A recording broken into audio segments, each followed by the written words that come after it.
자네 손금 좀 보여주겠나? 4대 부대감이 손금을 확인한 순간 아니, 이런 일이. 자네가 왜 여기 있는가? 무슨 말씀이신지 모르겠습니다, 나으리. 오디오 야담을 찾아주셔서 감사합니다. 구독과 좋아요는 영상 제작에 큰 힘이 됩니다. 옛날 옛적 경기도 어느 산골 마을엔 바보 머슴 하나가 살고 있었답니다. 이름은 돌쇠. 25살이 넘었건만 말은 더듬거리고 눈은 초점이 없었지요. 마을 사람들은 모두 돌쇠를 바보라 여겼답니다. 돌쇠는 마을 부자 김진사 댁에서 머슴으로 일했어요. 아침이면 소염을 주고 낮이면 단 메고 저녁이면 장작 패는 일을 했지요. 힘은 장사였으나 머리는 모자란다고 모두들 그렇게 생각했답니다. 마을 사람들은 돌쇠를 볼 때마다 혀를 찼어요. 장터에 나가면 아이들이 돌쇠를 보고 손가락질을 했지요. 돌쇠는 그저 헤헤 웃기만 했답니다. 화를 내는 법도 모르는 것처럼 보였어요. 돌쇠에게는 늙은 유모 한 사람만이 있었답니다. 유모의 이름은 강씨. 60이 넘은 할멈이었지요. 강씨 할멈은 마을 끝자락 허름한 초가에서 돌쇠와 단둘이 살았어요. 저녁이 되어 집에 돌아오면 강씨 할멈이 보리밥을 내왔답니다. 밤이 되면 두 사람은 작은 방에 마주 앉았어요. 촛불 하나가 방을 겨우 밝히고 있었지요. 강씨 할멈은 매일 밤 한숨을 쉬었답니다. 20년이란 세월 동안 가슴을 졸이며 살아왔거든요. 마을 사람들은 아무도 몰랐답니다. 돌쇠가 바보가 아니라는 것을, 말 더듬고 눈 풀린 것도 모두 연기라는 것을, 그리고 돌쇠의 진짜 정체가 무엇인지는 더더욱 몰랐지요. 어느 봄날이었어요. 마을에 소문이 퍼졌답니다. 한양에서 큰 양반이 내려온다는 소문이었지요. 홍대감이라는 분이 오신다는 것이었어요. 홍대감은 한양에서도 이름난 관상가였답니다. 사람의 관상과 손금을 보고 미래를 꿰뚫어 본다고 했지요. 마을 사람들이 수군거렸어요. 홍대감께서 지방 순방을 하시는데 우리 마을에도 들르신다는 것이었답니다. 김진사 댁에 머무신다고 했지요.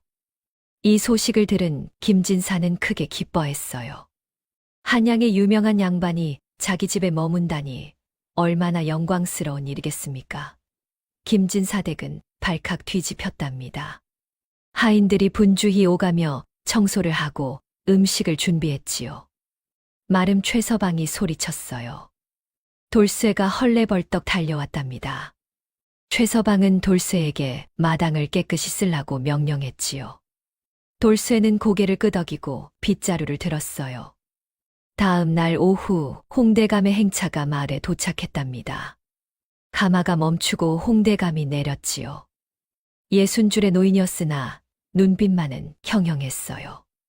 흰 수염에 도포를 입은 모습이 선비 같으면서도 어딘가 범접하기 어려운 기운이 있었답니다. 김진사가 황급히 나와 절을 올렸어요. 아이고 대감마님, 먼 길 오시느라 고생이 많으셨습니다.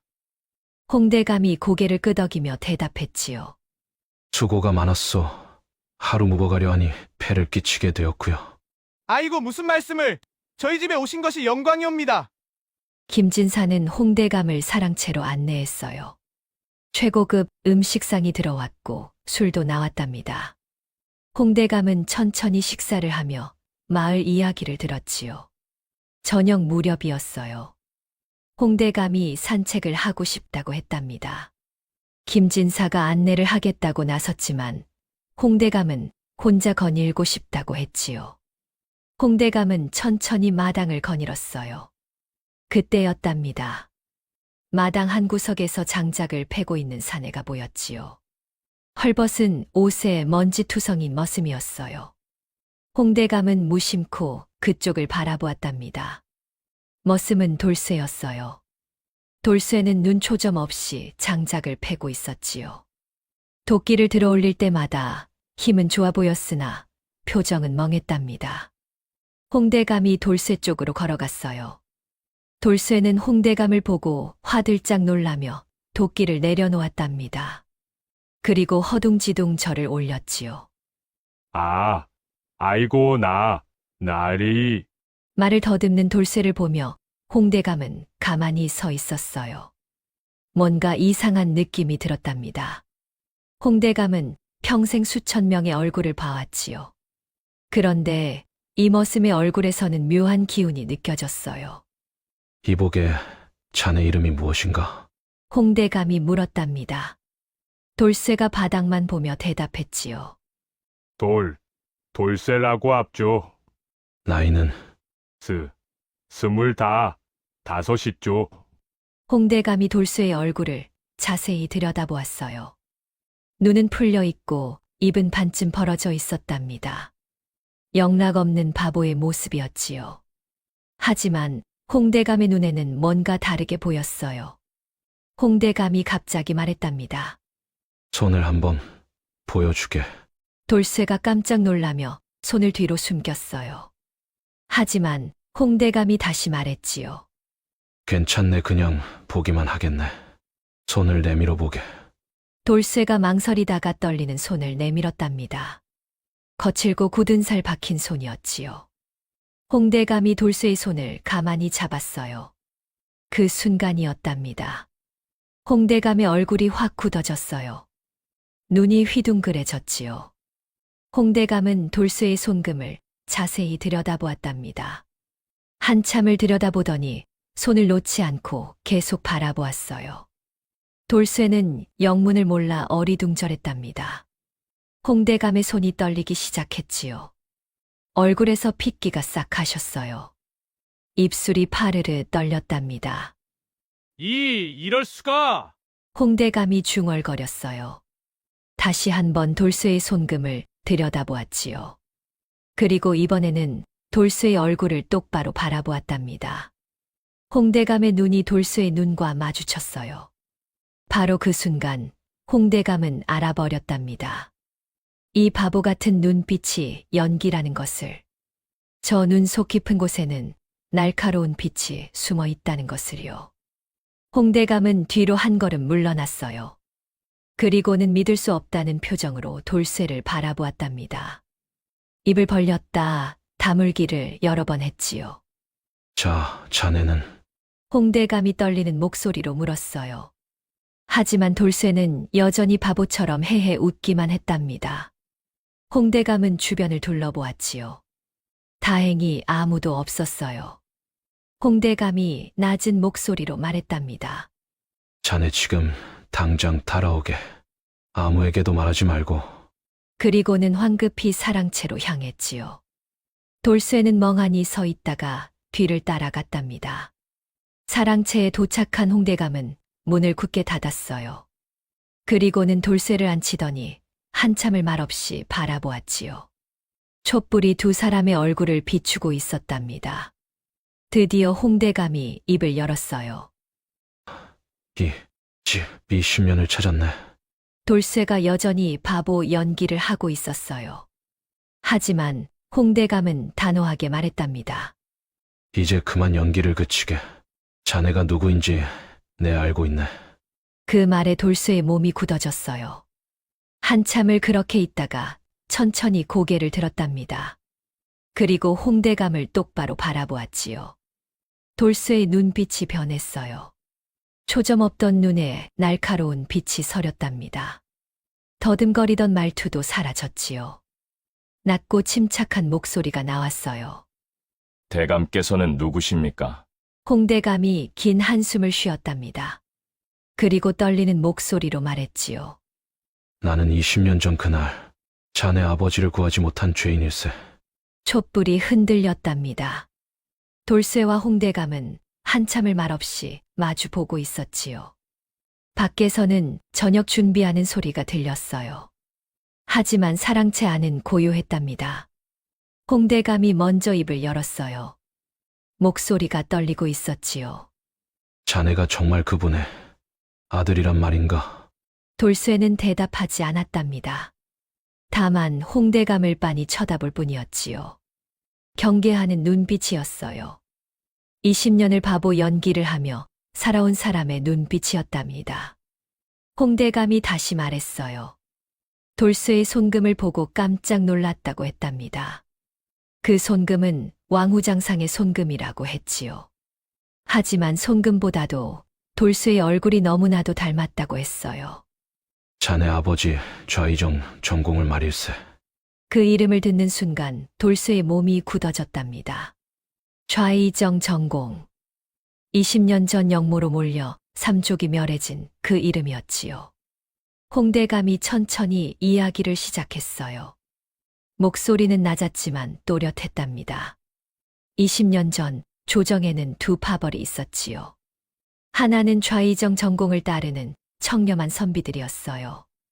다른 하나는 영의정 이상백을 따르는 권력 세력이었답니다.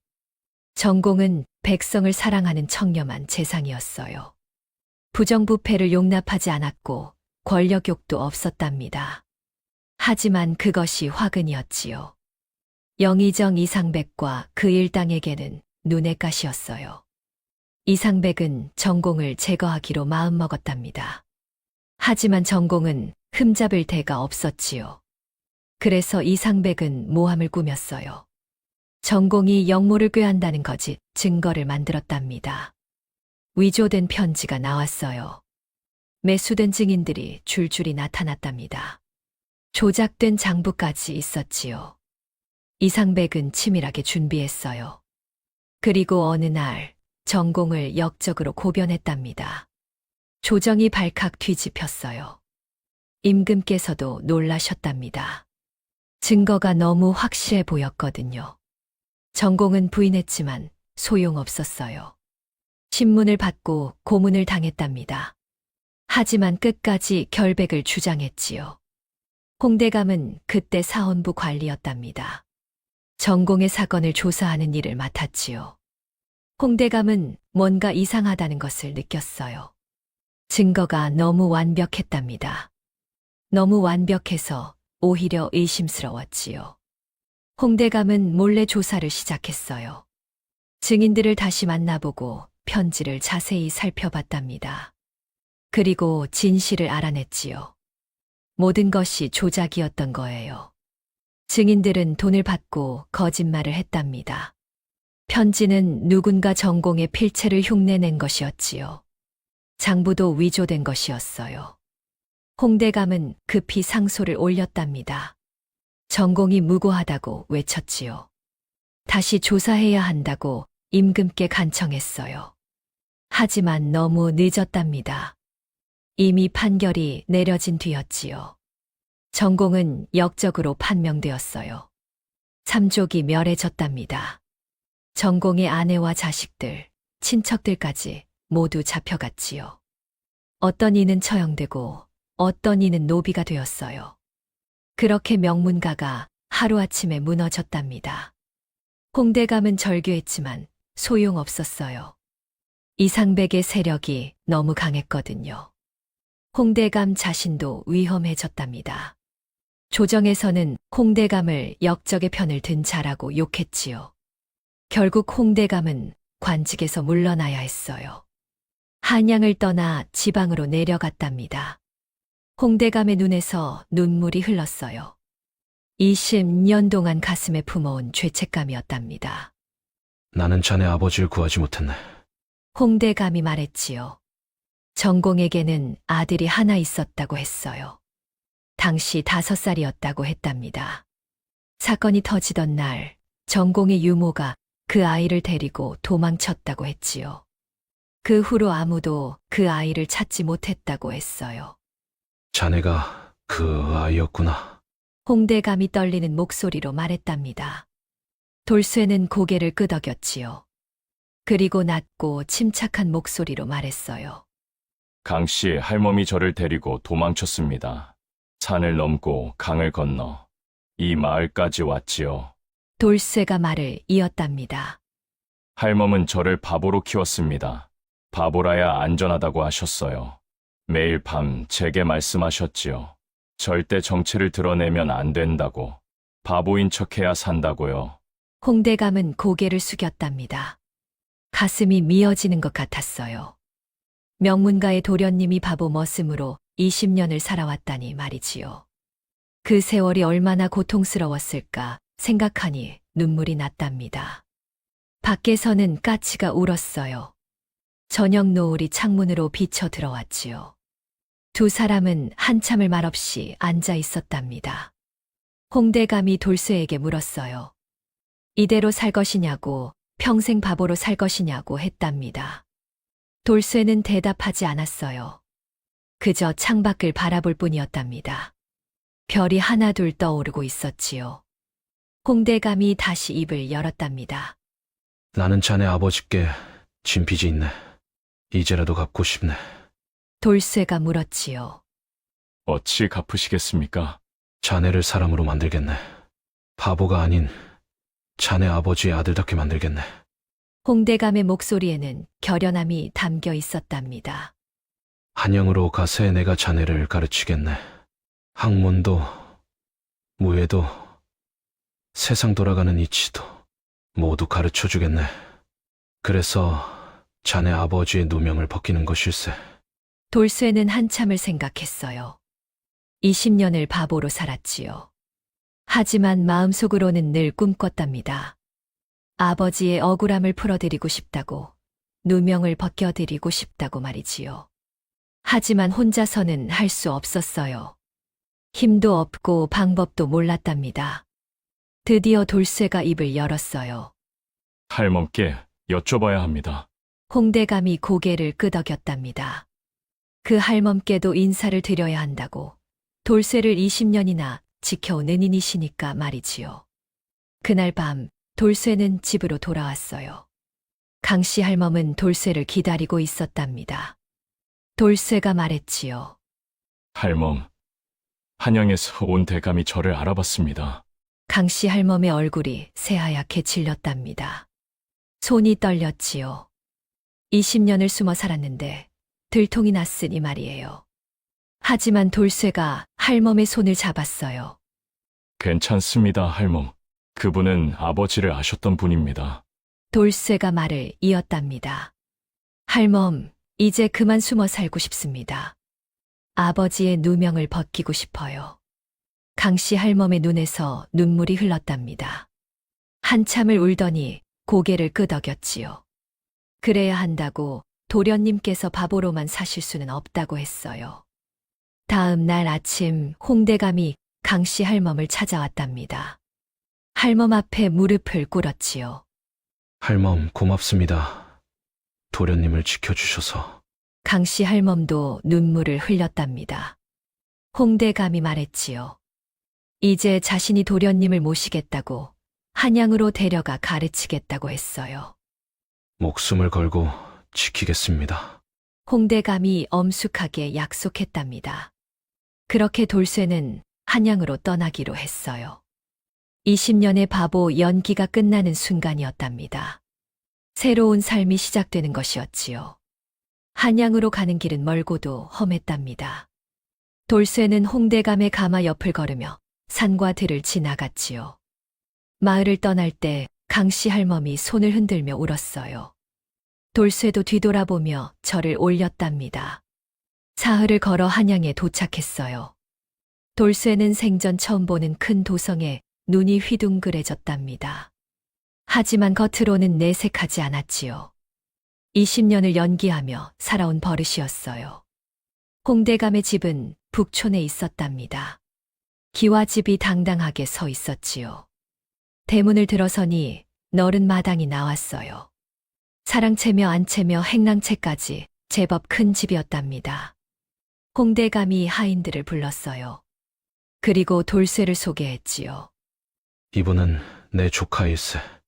오늘부터 이 집에서 머물 것이니 잘 모시도록. 하인들이 일제히 절을 올렸답니다. 돌쇠는 어색했지만 고개를 끄덕였지요. 조카라는 신분으로 한양에서 살게 된 것이었어요. 그날 밤 홍대감이 돌쇠를 사랑채로 불렀답니다. 촛불을 밝히고 마주 앉았지요. 홍대감이 말했어요. 이제부터 자네는 김돌쇠가 아닐세. 정몽학이라는 이름을 쓰게. 정몽학. 아버지의 성을 따른 이름이었답니다. 돌쇠의 가슴이 뭉클했지요. 20년 만에 본명을 되찾는 순간이었어요. 홍대감이 계속 말했답니다. 앞으로 할 일이 많다고 했지요. 먼저 글을 배워야 한다고 했어요. 사서삼경을 읽고 역사를 공부해야 한다고 했답니다. 무예도 익혀야 한다고 했지요. 그래야 세상에 나가 당당히 설 수 있다고 했어요. 대감님, 저는 글을 조금 압니다. 돌쇠가 조심스럽게 말했답니다. 홍대감이 놀란 눈으로 물었지요. 그게 무슨 말인가? 할멈께서 몰래 가르쳐 주셨습니다. 밤마다 천자문을 익혔고 수학도 읽었습니다. 홍대감은 감탄했어요. 강씨 할멈의 지혜에 절로 고개가 숙여졌답니다. 바보로 키우면서도 학문을 가르쳤다니 말이지요. 다음 날부터 수련이 시작되었답니다. 새벽 일찍 일어나 마당에서 검수를 익혔어요. 홍대감이 직접 가르쳤지요. 홍대감은 젊은 시절 무과에 급제한 적이 있었답니다. 검술 실력이 뛰어났어요. 몽아기는 금방 검술을 익혔답니다. 몸놀림이 빨랐고 힘도 좋았지요. 홍대감은 흐뭇해했어요. 역시 전공의 아들답다고 생각했답니다. 오전에는 학문을 배웠어요. 홍대감이 사설을 가르쳐 주었답니다. 논어, 맹자, 대학, 중용. 몽아기는 밤을 새워가며 글을 읽었지요. 20년을 바보로 살았던 세월이 아까웠어요. 하루라도 빨리 배우고 싶었답니다. 오후에는 글씨를 연습했어요. 붓을 잡고 한자를 썼답니다. 처음에는 손이 떨렸지요. 하지만 점점 나아졌어요. 한 달이 지나자 제법 글씨다운 글씨가 나왔답니다. 저녁에는 역사를 공부했어요. 고려와 조선의 역사를 배웠답니다. 임금과 신하들의 이야기를 들었지요. 그러다 아버지 전공의 이야기가 나오면 몽아기의 가슴이 아려왔어요. 밤에는 혼자 생각에 잠겼답니다. 창밖을 바라보며 별을 세었지요. 아버지는 어떤 분이셨을까? 어머니는 어떤 모습이셨을까 궁금했어요. 기억이 나지 않았답니다. 너무 어렸을 때 헤어졌거든요. 세월이 흘렀답니다. 1년, 2년, 3년.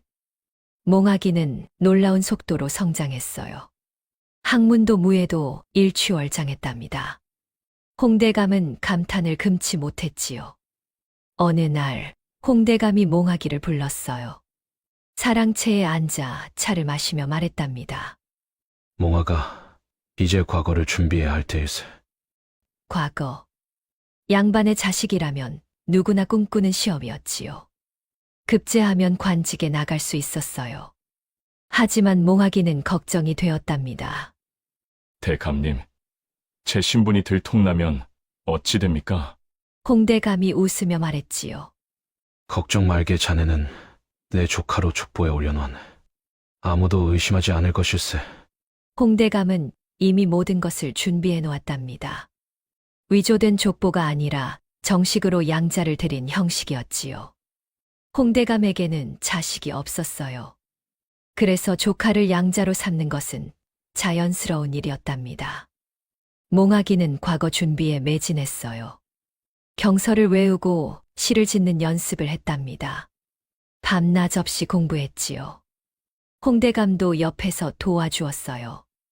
드디어 과거 시험날이 왔답니다. 성균관 앞에는 수많은 선비들이 모여 있었지요. 몽아기도 그들 사이에 섞여 들어갔어요. 가슴이 두근거렸답니다. 시험장에 들어가 문제를 받았어요. 어려운 문제였지만 몽아기는 침착하게 답을 썼답니다. 3년 동안 배운 것을 모두 쏟아냈지요. 붓이 종이 위를 달렸어요. 시험이 끝나고 나왔답니다. 홍대감이 밖에서 기다리고 있었지요. 어떠했나? 최선을 다했습니다. 몽아기가 담담하게 대답했어요. 홍대감이 고개를 끄덕이며 말했답니다.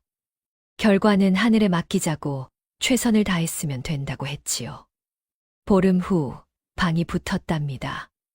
급제자 명단이 성균관 앞에 나붙었어요. 사람들이 우르르 몰려가 확인했지요. 몽아기도 홍대감과 함께 갔답니다. 명단을 보는 순간 몽아기의 눈이 커졌어요. 자신의 이름이 있었답니다. 그것도 상위권에 말이지요. 급제한 것이었어요. 홍대감이 돌쇠의 어깨를 두드렸답니다. 눈에 눈물이 글썽였지요. 잘했네. 몽아가 정말 잘했네. 몽아기도 눈물이 났어요. 20년을 바보로 살다가 이제 관직에 나가게 되었답니다. 아버지께 조금이나마 다가가는 기분이었지요. 하지만 기쁨도 잠시 몽아기는 다짐했답니다. 이것은 시작일 뿐이라고, 진짜 목표는 아버지의 누명을 벗기는 것이라고 말이지요. 며칠 후 관직 임명이 내려왔어요. 몽아기는 승문원 정자로 임명되었답니다. 낮은 관직이었지만 시작으로는 나쁘지 않았지요. 홍대감이 말했답니다.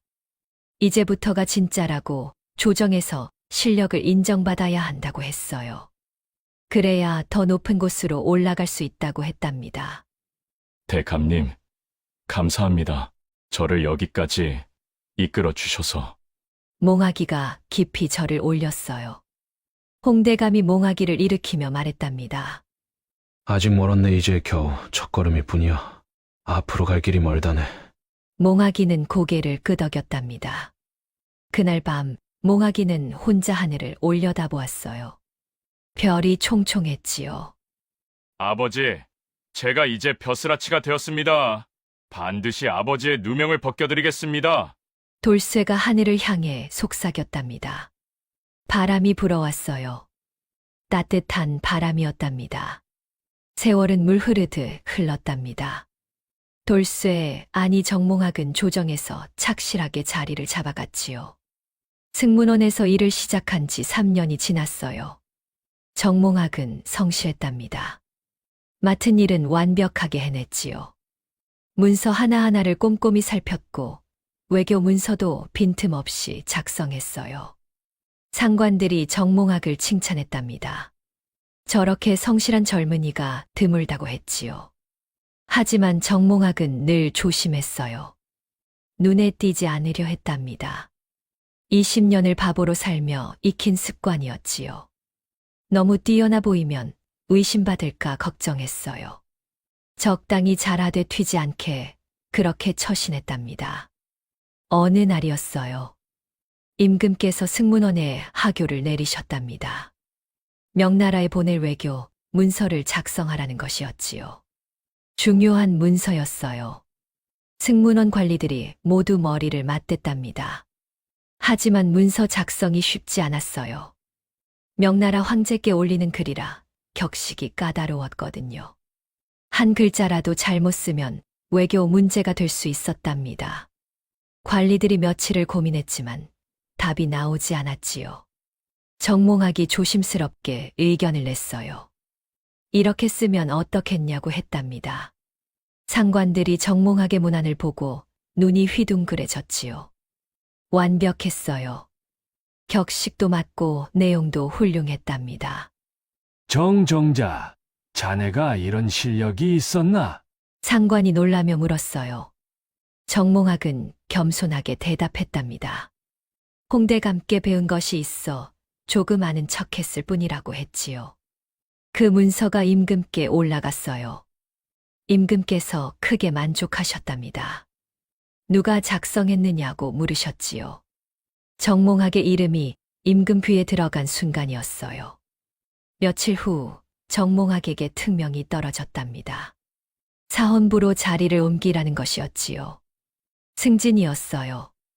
사헌부 지평으로 임명된 것이었답니다. 홍대감이 기뻐했어요.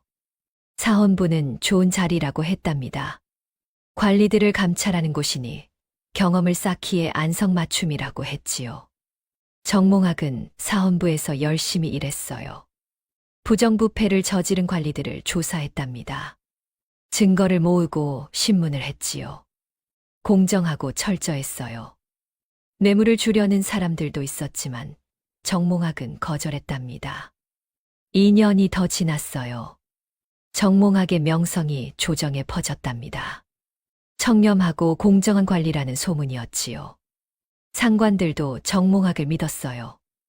어려운 사건이 있으면 정몽학에게 맡겼답니다. 그러던 어느 날이었어요. 임금께서 정몽학을 불렀답니다. 대궐로 들어가니 임금께서 용상에 앉아 계셨지요. 정몽학은 엎드려 절을 올렸어요. 임금께서 말씀하셨답니다. 정몽학의 일 처리가 훌륭하다고, 그래서 중요한 자리를 맡기고 싶다고 하셨지요. 경을 의금부 도사로 임명하노라. 임금의 하교가 떨어졌답니다. 정몽학의 가슴이 쿵 내려앉았어요. 의금부, 영모와 반역 사건을 다루는 곳이었답니다. 바로 20년 전 아버지가 조사받았던 그곳이었지요. 정몽학은 머리를 조아렸어요. 감사하다는 말을 올렸답니다. 하지만 속으로는 심장이 미친 듯이 뛰었지요. 드디어 기회가 왔다고 생각했어요. 대궐에서 나온 정몽학은 곧장 홍대감 댁으로 갔답니다. 홍대감에게 소식을 전했지요. 홍대감의 얼굴이 굳어졌어요. 한참을 말없이 앉아 있더니 입을 열었답니다. 드디어 때가 온 것일세. 홍대감이 낮은 목소리로 말했어요. 의금부에 가면 옛 기록들을 볼 수 있을 거라고 했답니다. 20년 전 전공의 사건 기록도 있을 거라고 했지요. 하지만 조심해야 하네. 영의정 이상백은 아직도 건재하네. 그자의 눈에 띄면 위험할 것일세. 정몽학이 고개를 끄덕였답니다. 알고 있다고 조심하겠다고 했지요. 다음 날부터 정몽학은 의금부에 출근했어요. 의금부는 음산한 곳이었답니다. 죄인들을 가두는 옥사가 있었고 신문하는 방도 있었지요. 정몽학은 이곳에서 일하게 된 것이었어요. 의금부 도사의 일은 중요했답니다. 영모 사건을 조사하고 죄인을 신문하는 일이었지요. 정몽학은 하나하나 신중하게 처리했어요. 일을 하면서 정몽학은 옛 기록들을 살펴보기 시작했답니다. 의금부에는 수십 년간의 사건 기록이 쌓여 있었지요. 밤이면 정몽학은 혼자 남아 기록들을 뒤적거렸어요.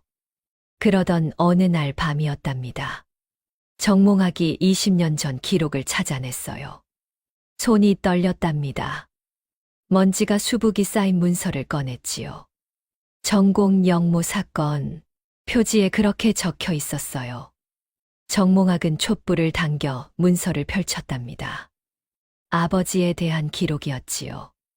신문 내용, 증인 진술, 증거물 목록이 빼곡히 적혀 있었어요.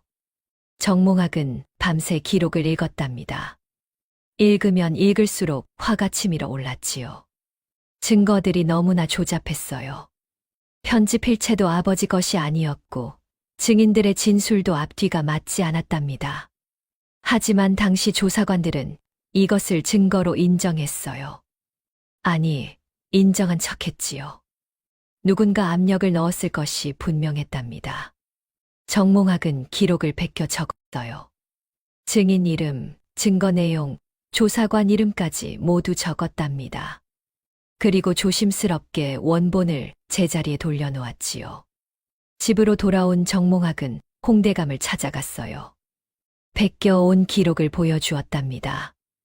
홍대감이 기록을 읽더니 한숨을 쉬었지요. 역시 그랬군. 모두 조작이었네. 홍대감이 말했답니다. 하지만 문제가 있었어요. 증인들이 아직 살아있는지 알 수 없었답니다. 20년이나 지났거든요. 증인들을 찾아 다시 증언을 받아야 했지요. 몽아가 천천히 하게. 서두르다가 발각되면 그칠세. 홍대감이 신신당부했어요. 정몽학도 알고 있었답니다. 이상백은 아직도 영의정 자리에 있었지요. 힘이 막강했어요. 하나라도 실수하면 정몽학도 아버지처럼 역적이 될 수 있었답니다. 정몽학은 낮에는 성실하게 의금부 일을 했어요. 밤에는 몰래 조사를 했답니다. 증인들의 행방을 추적했지요. 어떤 이는 죽었고 어떤 이는 살아 있었어요. 살아있는 증인들을 찾아가기 시작했답니다. 물론 정체를 숨기고요. 평범한 선비인 척하며 증인들과 술을 마셨지요. 그리고 조심스럽게 이야기를 꺼냈어요. 한 증인이 술에 취해 말했답니다. 20년 전 자신이 거짓 증언을 했다고, 돈을 받고 했다고 했지요. 양심에 찔려 평생 괴로웠다고 했어요. 정몽학은 그 말을 듣고 주먹을 꽉 쥐었답니다. 역시 조작이었던 거예요. 하지만 겉으로는 태연한 척했지요. 그저 술친구처럼 위로해주고 헤어졌답니다. 증거가 하나둘 모이기 시작했어요. 정몽학은 모든 것을 기록했답니다. 언젠가 쓸 날이 올 거라고 믿었지요. 그러던 어느 날 정몽학은 결심했어요. 이제 움직여야 할 때라고 생각했답니다. 하지만 혼자서는 안 됐어요. 임금의 허락이 필요했지요. 정몽학은 상소문을 썼답니다. 20년 전 전공 사건에 의혹이 있다고, 재조사가 필요하다고 썼어요. 하지만 아직 올리지는 않았답니다. 때를 기다렸지요. 그 때가 곧 올 것이었답니다. 기회는 뜻밖의 찾아왔답니다. 영의정 이상백이 병으로 쓰러진 것이었지요. 20년 동안 조정을 쥐락펴락하던 권력자가 병상에 누운 것이었어요. 조정이 술렁거렸답니다. 이상백의 세력이 흔들리기 시작했지요. 그동안 이상백을 두려워하며 입을 다물고 있던 관리들이 하나둘 목소리를 내기 시작했어요. 홍대감이 정몽학을 불렀답니다. 지금이 바로 그때라고 말했지요. 이상백이 회복하기 전에 움직여야 한다고 했어요. 몽아가 이제 상소를 올려야 할 테일세. 정몽학은 고개를 끄덕였답니다. 이미 준비는 끝나 있었지요. 상소문도 써놓았고 증거도 모아놓았어요. 다만 올릴 용기가 필요했답니다. 그날 밤 정몽학은 혼자 앉아 생각에 잠겼어요. 내일 상소를 올리면 모든 것이 바뀔 것이었답니다. 성공하면 아버지의 누명을 벗길 수 있었지요. 하지만 실패하면 자신도 역적이 될 수 있었어요. 정몽학은 창밖을 바라보았답니다. 달이 밝았지요. 25해 전 5살 어린아이였을 때를 떠올렸어요. 강씨 할멈의 손을 잡고 도망치던 그날 밤도 달이 밝았답니다. 아버지, 저를 지켜주십시오. 정몽학이 하늘을 향해 속삭였어요. 그리고 눈을 감고 잠들었답니다. 다음 날 새벽 정몽학은 조복을 입었어요. 품 안에 상소문을 넣었지요. 집을 나서는데 홍대감이 문 앞에 서 있었답니다. 가는구나. 예, 대감님. 두렵지 않은가? 정몽학이 잠시 생각하더니 대답했어요. 두렵습니다. 하지만 가야 합니다.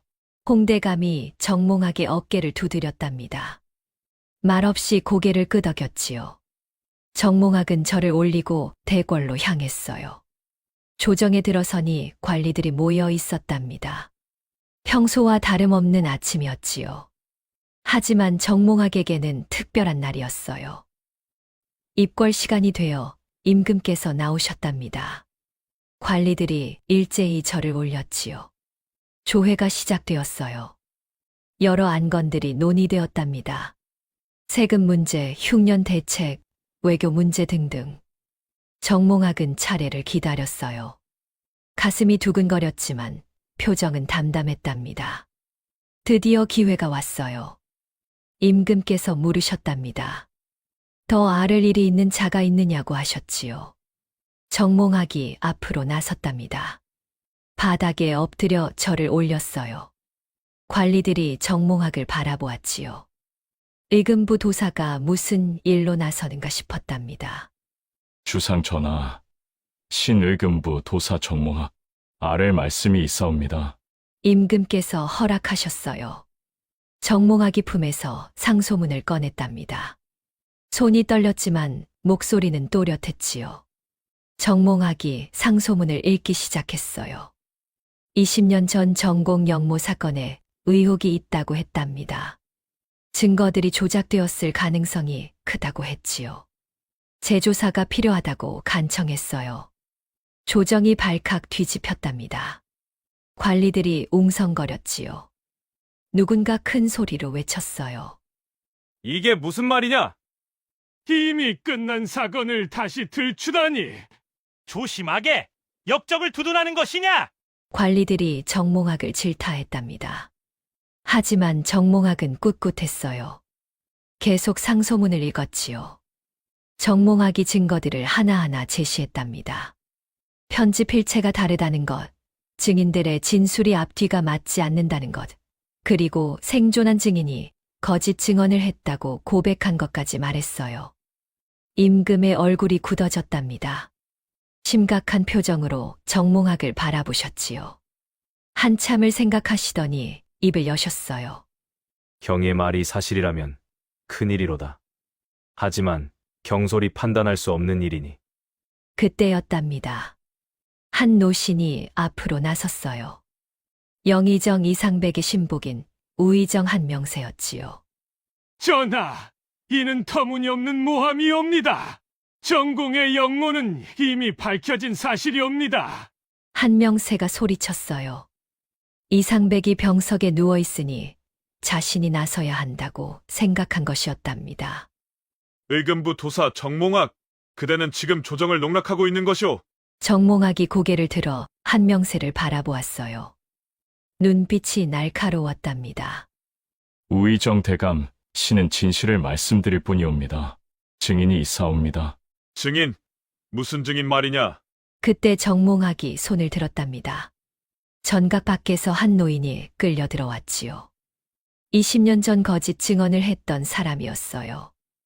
노인은 떨리는 목소리로 말했답니다. 자신이 돈을 받고 거짓 증언을 했다고, 전공은 영모를 꾀한 적이 없다고 했어요. 모두 꾸며낸 일이라고 했답니다. 누가 시켰느냐? 임금께서 호통을 치셨어요. 노인이 바닥에 엎드려 떨며 대답했지요. 영의정 이상백 대감의 측근들이옵니다. 조정이 또 한 번 술렁거렸답니다. 관리들이 서로 얼굴을 쳐다보았지요.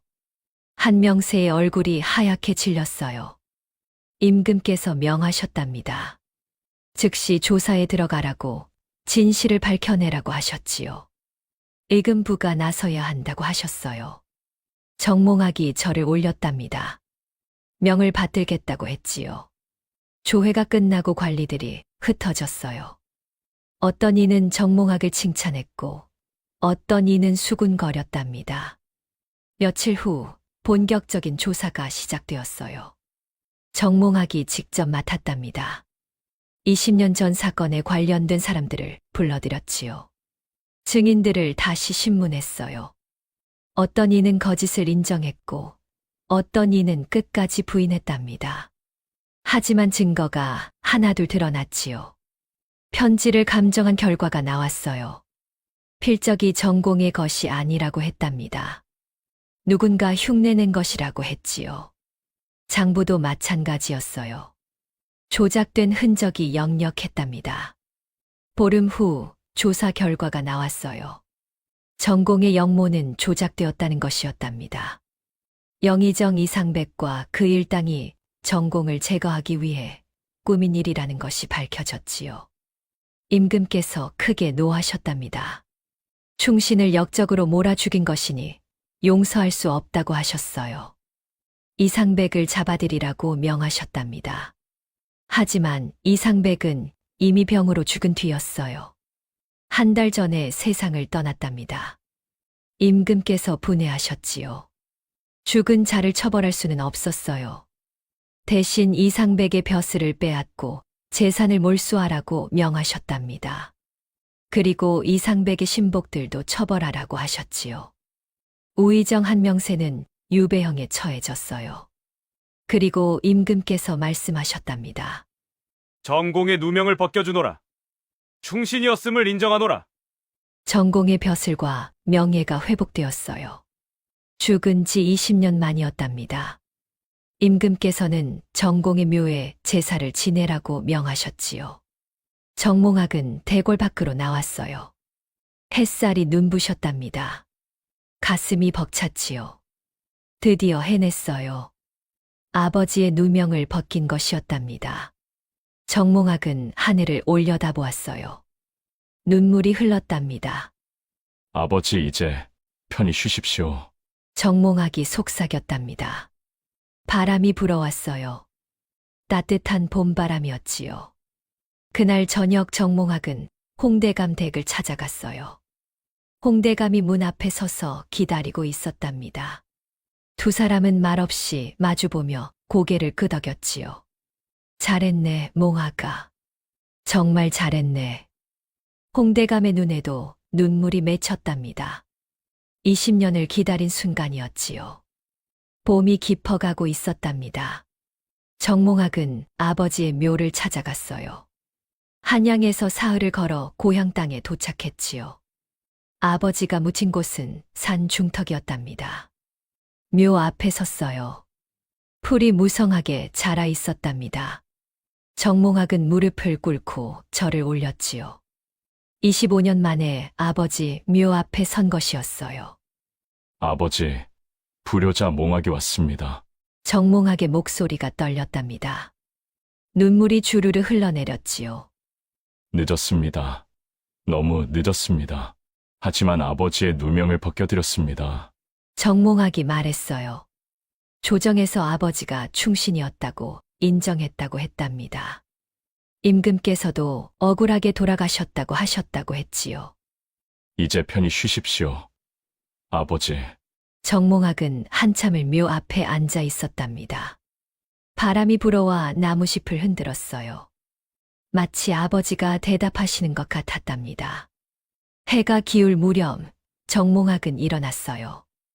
묘를 돌아보며 다시 한번 절을 올렸답니다. 그리고 산을 내려왔지요. 마을로 돌아왔어요. 옛날 자신이 바보 머슴으로 살던 그 마을이었답니다. 마을 사람들이 정몽학을 보고 깜짝 놀랐어요. 그 바보 돌쇠가 조복을 입고 나타났으니 말이지요. 돌쇠가 아니었나? 저게 어찌된 일이냐? 마을 사람들이 수군거렸답니다. 정몽학은 아무 말 하지 않고 강씨 할멈이 사는 초가로 향했어요. 할멈은 마당에서 빨래를 하고 있었답니다. 정몽학을 보자 빨래를 떨어뜨렸지요. 얼굴에 놀라움과 기쁨이 동시에 스쳤답니다. 도련님. 할멈이 떨리는 목소리로 말했어요. 정몽학이 할멈 앞에 무릎을 꿇었답니다. 그리고 깊이 절을 올렸지요. 할멈, 그동안 안녕하셨습니까? 아이고, 도련님. 이게 웬일이십니까? 강씨 할멈이 정몽학을 일으켰어요. 그리고 품에 안았답니다. 두 사람은 한참을 그렇게 서 있었지요. 할멈의 어깨가 떨렸어요. 울고 있었답니다. 도련님께서 이렇게 훌륭하게 되시다니 이 할멈이 죽어도 여한이 없겠습니다. 정몽학도 눈물을 흘렸답니다. 할멈이 없었다면 자신은 진작에 죽었을 거라고 했지요. 할멈이 20년을 지켜주셨다고 은혜를 평생 갚아도 부족하다고 했어요. 할멈, 한양으로 가시지요. 제가 모시겠습니다. 아이고, 이 늙은 것을 어찌. 할멈은 제 어머니나 다름없으십니다. 꼭 모시고 싶습니다. 강씨 할멈이 눈물을 닦으며 고개를 끄덕였답니다. 그래야 한다고 도련님 곁에서 늙고 싶다고 했지요. 정몽학은 며칠 마을에 머물렀어요. 그동안 일어난 일들을 할멈께 말씀드렸답니다. 한양에서 공부한 것, 과거에 급제한 것, 의금부 도사가 된 것, 그리고 마침내 아버지의 누명을 벗긴 것까지 말이지요. 할멈은 들으면서 계속 눈물을 흘렸답니다. 기쁨의 눈물이었지요. 도련님이 이렇게 훌륭하게 성장하셨다니 감개무량했어요. 마을 사람들도 하나둘 찾아왔답니다. 사과하는 사람들이 많았지요. 돌쇠를 바보라고 놀렸던 것, 무시했던 것을 용서해달라고 했어요. 정몽학은 웃으며 말했답니다. 괜찮다고, 그때는 그럴 수밖에 없었다고 했지요. 화를 낼 이유가 없다고 했어요. 김진사댁 마름 최서방도 찾아왔답니다. 땅에 엎드려 빌었지요. 날이 이 천한 것이 도련님을 못 알아보고 함부로 대했습니다. 용서해 주십시오. 정몽학이 최서방을 일으켰어요. 일어나시게 자네도 몰랐던 일이니 어찌 탓하겠는가. 최서방이 감격해서 또 절을 했답니다. 정몽학의 너그러움에 감동한 것이었지요. 일주일 후 정몽학은 강씨 할멈을 모시고 한양으로 돌아왔어요. 홍대감이 기뻐하며 할멈을 맞이했답니다. 홍대감 댁안채의 방을 마련해드렸지요. 할멈은 그곳에서 편히 지낼 수 있었어요. 정몽학은 다시 의금부로 출근했답니다. 하지만 이제는 달랐지요. 더 이상 숨길 것도 없었고 두려울 것도 없었어요. 당당하게 일할 수 있었답니다. 어느 날 임금께서 다시 정몽학을 불렀어요. 대궐에 들어가니 임금께서 말씀하셨답니다. 경은 어려운 일을 해냈도다. 그 공로를 지하하고자 하노라. 임금께서 정몽학을 승진시키셨어요. 의금부 정이 된 것이었답니다. 더 높은 자리였지요. 경은 청렴하고 정직하도다. 앞으로도 나라를 위해 힘써주기 바라노라. 정몽학이 머리를 조아렸답니다. 최선을 다하겠다고 아뢰었지요. 조정에서 나온 정몽학은 하늘을 올려다보았어요. 구름이 천천히 흘러가고 있었답니다. 참 먼 길을 왔다고 생각했지요. 5살 때 도망쳐 나와 20년을 바보로 살았어요. 말을 더듬고 눈을 풀고 멍청한 척했답니다. 얼마나 괴로웠는지 몰라요. 하지만 참았지요. 살기 위해서였답니다. 그리고 홍대감을 만났어요. 진짜 모습을 되찾았답니다. 공부를 하고 무예를 익혔지요. 과거에 급제하고 관리가 되었어요. 그리고 마침내 아버지의 누명을 벗겼답니다. 긴 싸움이었습니다. 정몽학이 중얼거렸어요. 하지만 이제는 끝이 났답니다. 새로운 시작이었지요. 그날 저녁 홍대감과 강씨 할멈, 그리고 정몽학이 함께 저녁을 먹었어요. 셋이 둘러앉아 밥을 먹으니 꼭 가족 같았답니다. 홍대감이 말했어요. 몽학아, 이제 장가를 들어야 하지 않겠나? 정몽학이 웃으며 대답했답니다. 아직은 이릅니다. 대감님, 할 일이 더 남았습니다. 무슨 일 말인가? 백성을 돕는 일입니다. 아버지께서 하시던 일을 이어가고 싶습니다. 홍대감이 고개를 끄덕였답니다. 역시 정공의 아들답다고 생각했지요. 그날 밤 정몽학은 혼자 마당에 나왔어요. 달이 밝았답니다. 별도 총총했지요. 정몽학은 하늘을 보며 생각했답니다. 세상에는 아직도 억울한 사람들이 많다고, 누명을 쓴 사람들이 있을 거라고 했어요. 자신처럼 숨어 사는 사람도 있을 거라고 생각했답니다. 저는 그들을 돕겠습니다. 정의를 세우겠습니다. 정몽학이 다짐했어요. 그것이 아버지를 기리는 길이라고 믿었답니다. 세월이 흘렀어요. 정몽학은 청렴한 관리로 이름을 날렸답니다. 백성들이 억울한 일을 당하면 나서서 도왔지요. 권력 있는 자들의 부정부패를 막았어요. 임금께서도 정몽학을 신임하셨답니다. 강씨 할멈은 정몽학의 슬하에서 편안하게 여생을 보냈어요. 70이 넘어 세상을 떠날 때까지 정몽학이 극진히 모셨답니다. 할멈은 행복하게 눈을 감았지요. 홍대감도 80까지 장수했어요. 정몽학을 끝까지 지켜보고 떠났답니다. 정몽학은 두 분의 묘를 아버지 묘 옆에 모셨지요. 그래야 한다고 생각했어요. 정몽학은 후에 높은 벼슬에 올랐답니다. 하지만 변하지 않았어요. 여전히 청렴했고 백성을 사랑했지요. 사람들은 정몽학을 칭송했답니다. 저분이 바로 그 바보 머슴이었다지? 만내 20년을 바보로 살다가 의금부 관리가 되셨다네. 대단하신 분이야. 아버지의 누명도 벗기시고. 사람들이 수군거렸어요. 정몽학의 이야기는 입에서 입으로 전해졌답니다. 야담이 되고 전설이 되었지요. 그리고 사람들은 이렇게 말했답니다. 사람을 겉모습으로 판단하면 안 되네. 바보처럼 보여도 속은 다를 수 있으니 말일세. 그렇지. 그리고 정의는 반드시 승리한다네. 시간이 걸려도 진실은 밝혀지는 법이야. 인내심도 중요하지. 20년을 참고 기다렸으니 말일세. 이것이 바로 정몽학의 이야기였답니다. 바보머슴에서 일금부 관리가 된 사내의 이야기. 아버지의 누명을 벗기고 정의를 세운 사람의 이야기였지요. 세월이 흘러 정몽학도 늙었답니다. 백발이 성성해졌지요. 어느 날 정몽학은 아버지 묘를 찾아갔어요. 묘 앞에 앉아 말했답니다.